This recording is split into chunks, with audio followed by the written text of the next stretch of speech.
on the coast of West Africa. The ships arrive day after day with an unrelenting cargo. In Ghana, they call them obroni wawu, or the clothes of dead white men. Take this beer from Australia. They're the charity shop cast-offs from the Western world. Dirty.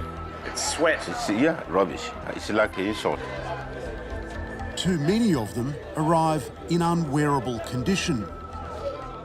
While the trade in used clothes has created thousands of jobs, it's also turning parts of Ghana into a toxic landfill. This place is serving as a dumping ground for textile waste in the name of second-hand clothing. The world's unwanted fashion ends its journey here. We call them tentacles. When they first wash up on sea, they're very long. It's creating an environmental catastrophe of unthinkable proportions.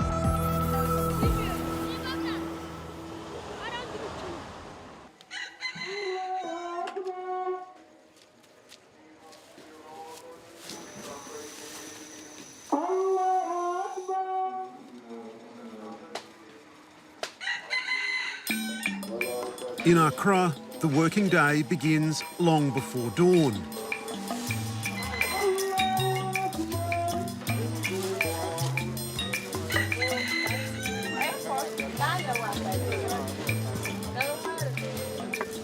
As thousands of Ghanaians make their daily migration into the centre of this West African capital. From Old Fadama, Accra's biggest slum, Aisha Idrisu and her 18-month-old son Sharif join the throng, working in the second-hand clothes trade.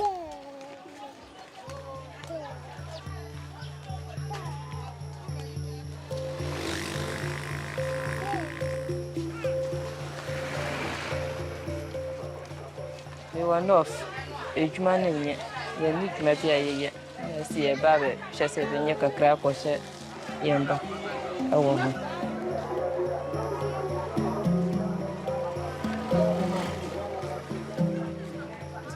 yeah. Now, this one them said they'll be young man. Watch my shop around.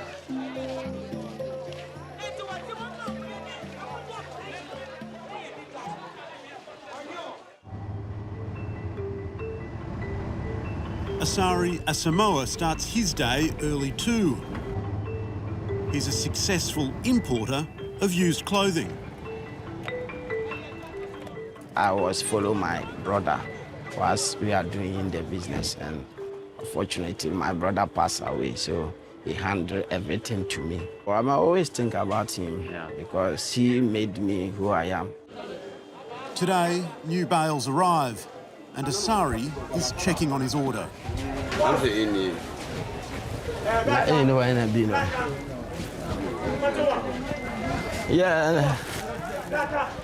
Yeah, now I'm from Visa, but I'm Sir Abba.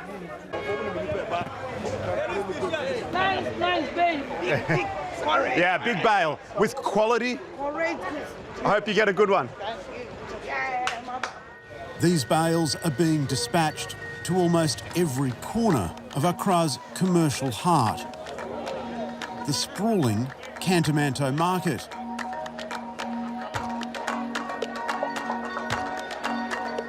It's a bustling labyrinth where almost everything is for sale.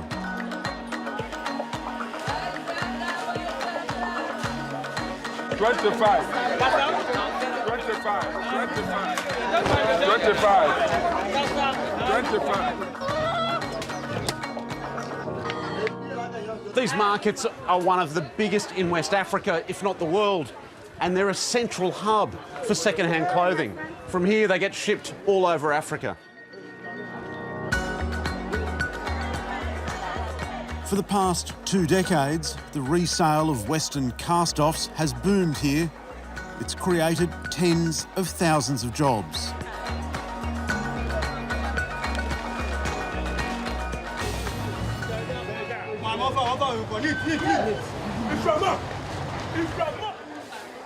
These men and women are retailers eager to seize the best clothes from a prized new bale.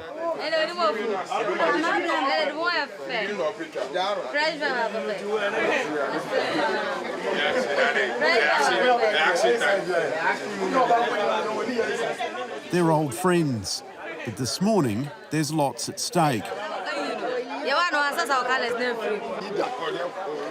So for the next few moments, they're also arch competitors. If they don't grab the best clothes, they don't make money.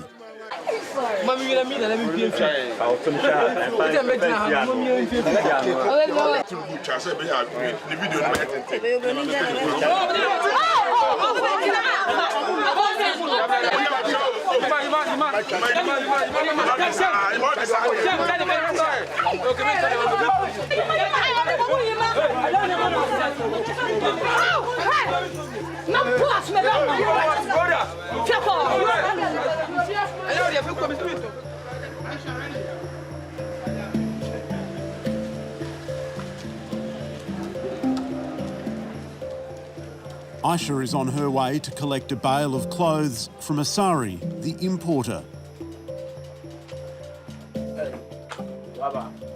Okay. And they are found now they are called shop or why and it called right. So we okay. It's a focus here, why? She's a kayo, or head porter.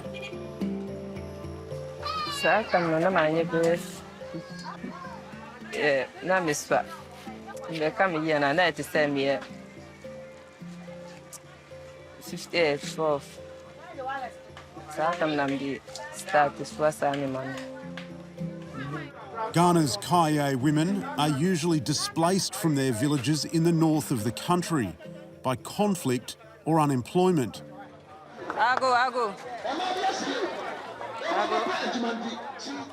But even in Accra, Aisha is lucky to earn $5 a day.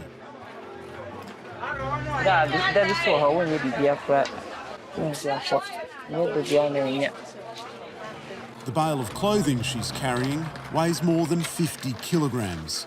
It's tough and dangerous work.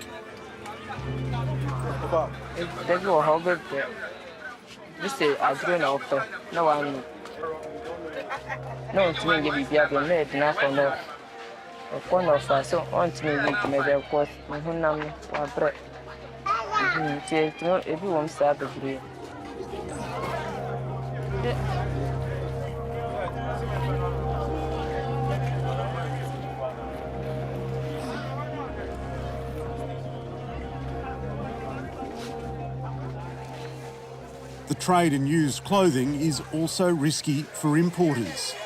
They pay up front as much as $95,000 for a container, with no guarantee if the clothes inside it are any good.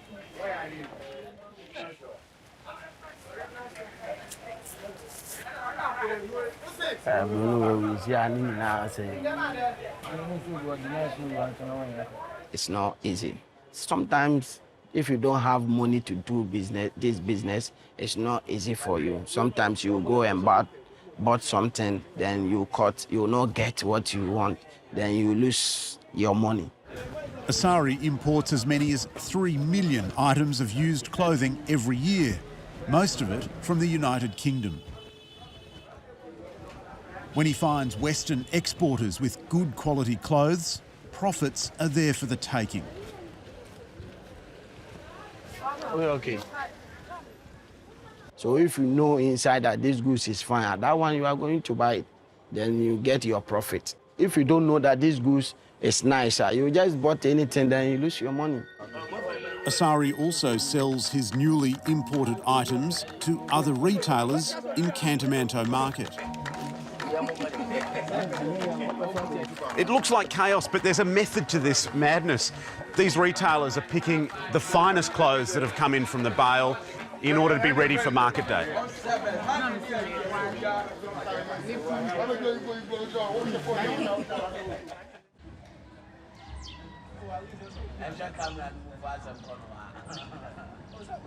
Asari lives a few hours from the city centre. In a good year, importers can turn over $140,000. So the money I get, I don't chop all. I just save some. So I just save it. Asari Asamoah attributes his family's success to divine intervention. And God has blessed what I'm doing. And God grace living in this house. It's very big conflict between Sunday and my job. The clothes I sell, that one is somebody culture. Like a white man used to wear it when going into office. But this one is our own culture. Today is Sunday, and in this deeply religious country, it's a day for traditional clothing.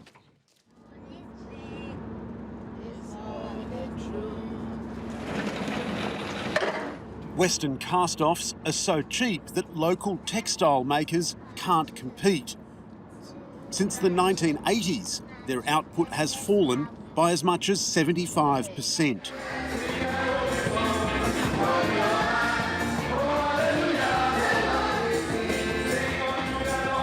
Traditional African clothing has now become too expensive for everyday wear.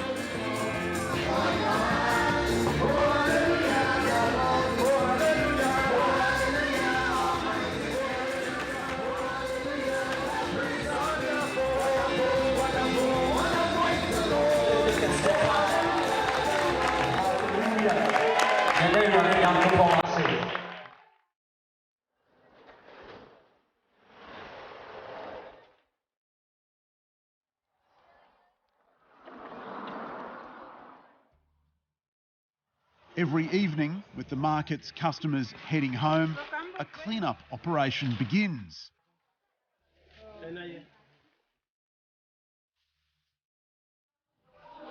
Alleys full of unsaleable clothing are swept up and bundled into sacks, ready for tomorrow's collection.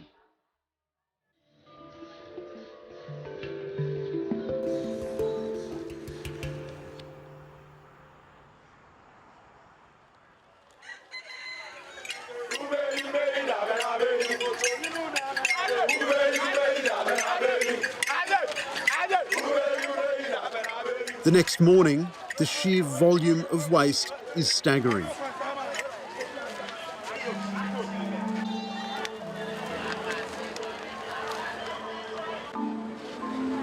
But before it's even been driven away,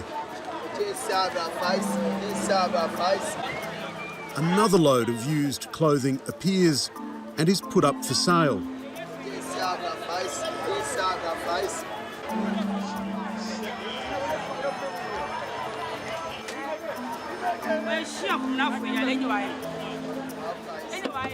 Solomon Noy is the city's waste manager.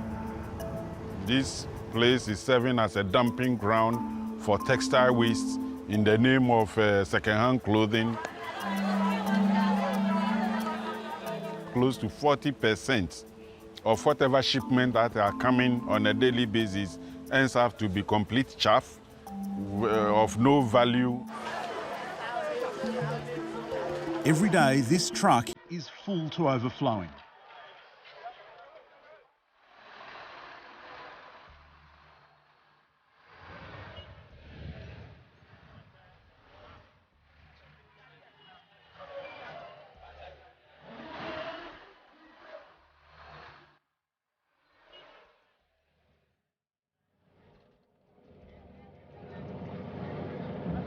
There's roughly 6 million garments every week that leave Kantamanto Market as waste.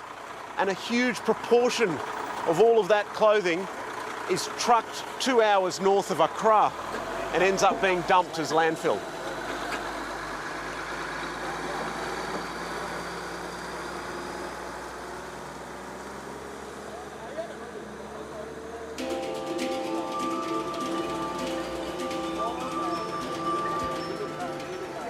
The pressure from the used clothing industry is relentless. The city of Accra now has to find somewhere to dispose of more than 160 tonnes of textile waste every single day.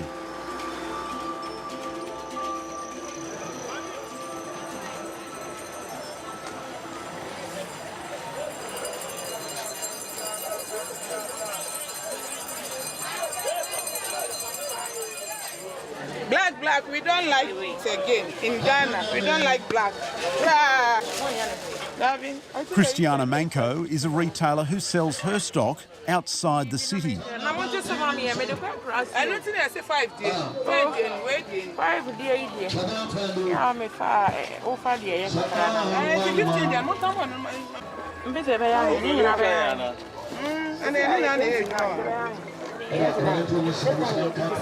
days.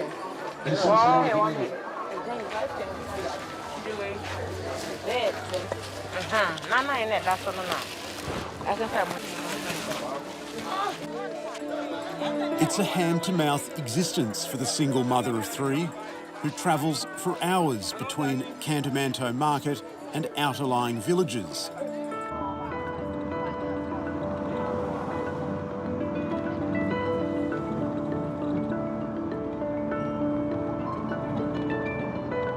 She says she fell into the trade after her brother used juju, or sorcery, to force her off the family farm.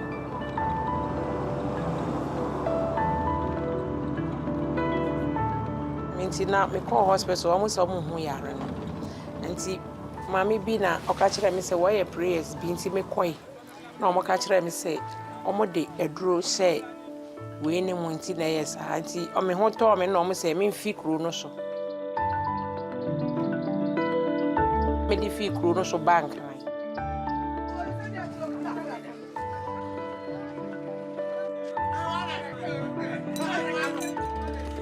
yeah.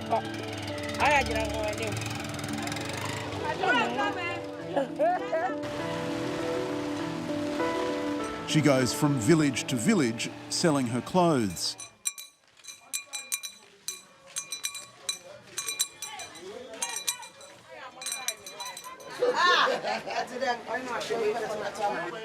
These $2 dresses are something of a luxury item.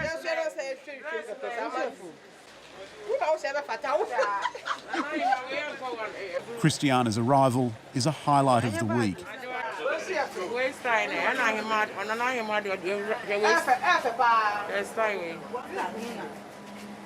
So to me ko yibi wonya neema na eyiye na ko yibi 2 cedis out to me turn 4 cedi Martin mutime ya neema bi to say we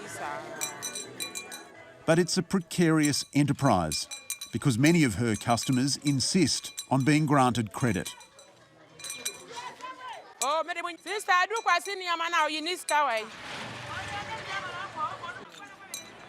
Oh, there be me personal life now, yeah, sister. Me office me ba no bia ya sa we could am na makofa neema na mabeton. Me personal de no.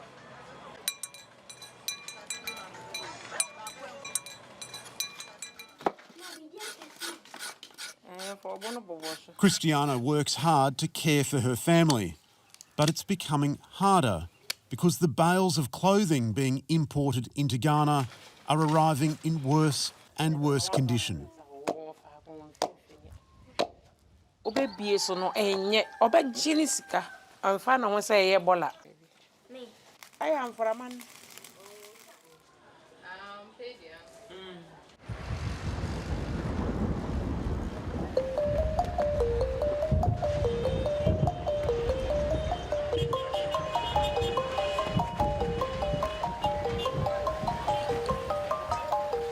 It's monsoon season in Ghana, and when these fierce rains come, the unwanted clothing washes into the city's open sewers and chokes its waterways. You know we are in the tropics, so we have very high precipitation in the form of rainfall. So any heavy downfall of rain will gather all these uncollected waste into the storm drains, which are not covered anyway, and then it gets into the ocean. It means all these layers of textile waste that are stockpiling at the ocean bed, and that is what will choke the aquatic life in there. Yeah, this is like dug into the ground. So when we've done cleanups here, you can dig like 15 feet and still find tangles of clothing.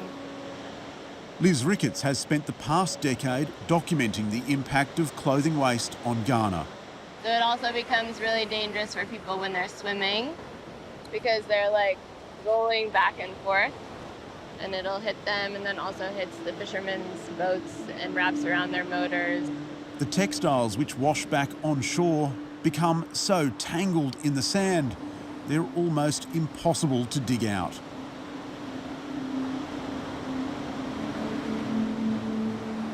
The tangled masses of clothing, we call them tentacles.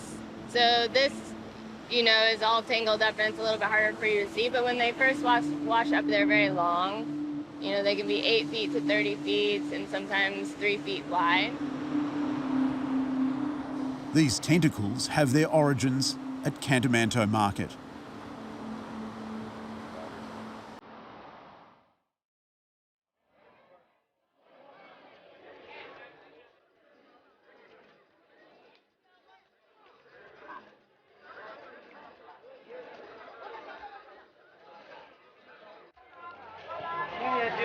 Emmanuel. Yeah. Hello. Hey. Wow. Linton Besser, ABC. Yeah. Wow. I'm Emmanuel. Nice to meet you. Yeah, thank you. Emmanuel Ajab is another importer. We are going to take this beer. This one. Yeah. This one from Australia. We want to see what is inside. And it's a ladies' summer jacket. He's one of the few to import used clothing from Australia. Yeah, I'm going to open. We'll sort them into groups. Okay. Until they open their bales, importers have no idea whether they contain trash or treasure. It's nice clothes. So this one is going like this, top quality. Okay. Here we can wear this one. So is that going to be rubbish? Yeah, this is rubbish. And this one too, we'll call it second. Second. Yeah. Okay. We can't wear it. Yeah. This one is going to And rubbish. also, look, it's got a stain here. And it will not go. It's no good. It will not go. It will not go. Emmanuel and his colleagues despair at the growing number of low-quality clothes arriving in Ghana.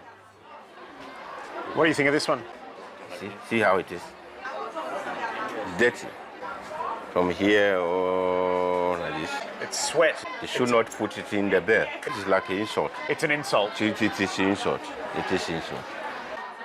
In Europe and UK and Australia, American, they think Africa here, we are not like a human being. Sorry to say to use this, because what they are giving to us is like, even if somebody knock your door and he want help, you cannot just picking something from your dustbin and give to the person. So in this case, it's like they are doing this to us. You see how This bale cost Emmanuel $92. Fade away too. These ones are the ones you can sell. Okay. After sorting the whole bale, he can see he's going to make a significant loss on these Australian clothes. 5, 6, 7. 7 pieces in a bale. And how many altogether in a bale? This one, they are 180 to 200 pieces in the bale. And you find 7 pieces. Very bad. So at the end of today, where will you put that? We are going to throw them away. The problem is, there's no room anywhere in Accra left to throw them. This massive, carefully engineered landfill was meant to be the solution to Accra's waste crisis. It should have provided enough capacity for 15 years. But once it started accepting clothing waste from Cantamanto Market, it was filled to overflowing within just 5.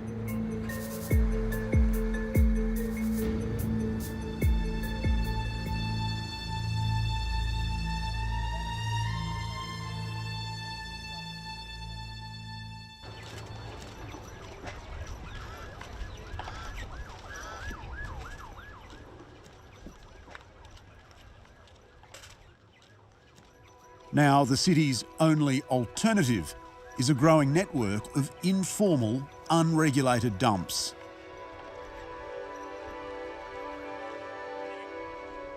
So a lot of the waste is brought here by informal collectors who pick it up at the end of the day. Like this one, on the edge of Old Fatima, the city's biggest slum.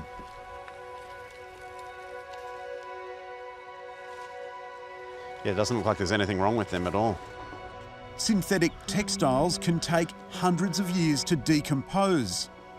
This mountain of waste may cast its fetid shadow over these neighbourhoods for generations to come.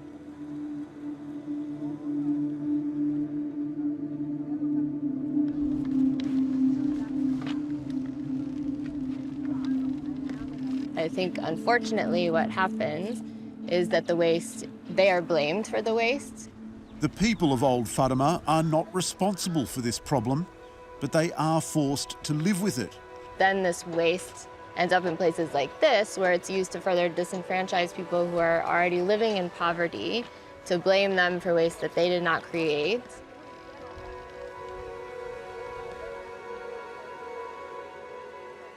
While all consumers bear some responsibility for this waste crisis, Liz Ricketts lays much of the blame at the door of the world's big fashion houses.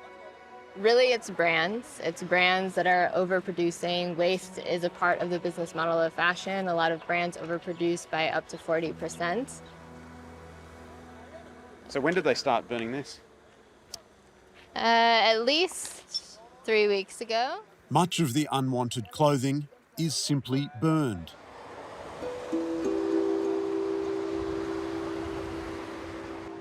It's not unusual for Accra's sky to blacken with smoke for days at a time.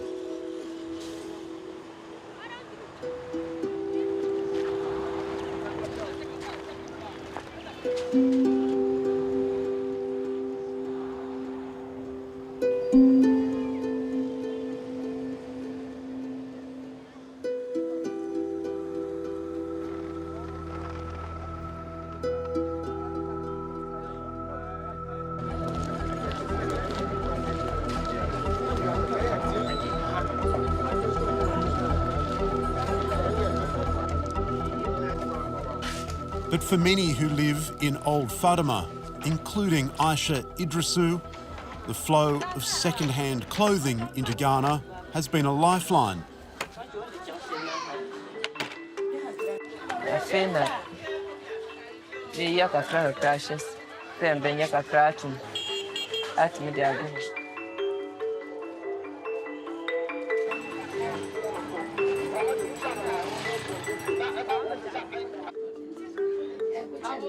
There are other problems which are simply more pressing.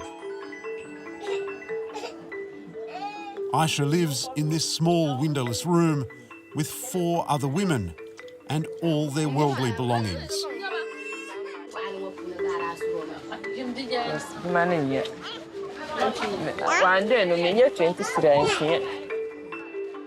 So perhaps it's for the West instead to think more carefully about the quality of what we donate.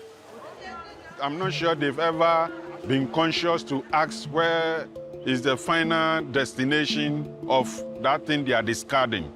But if they come here like you've come and see the practicality for yourself, then they will know that no, we better take care of this thing within our country and not to ship the problem to other people's.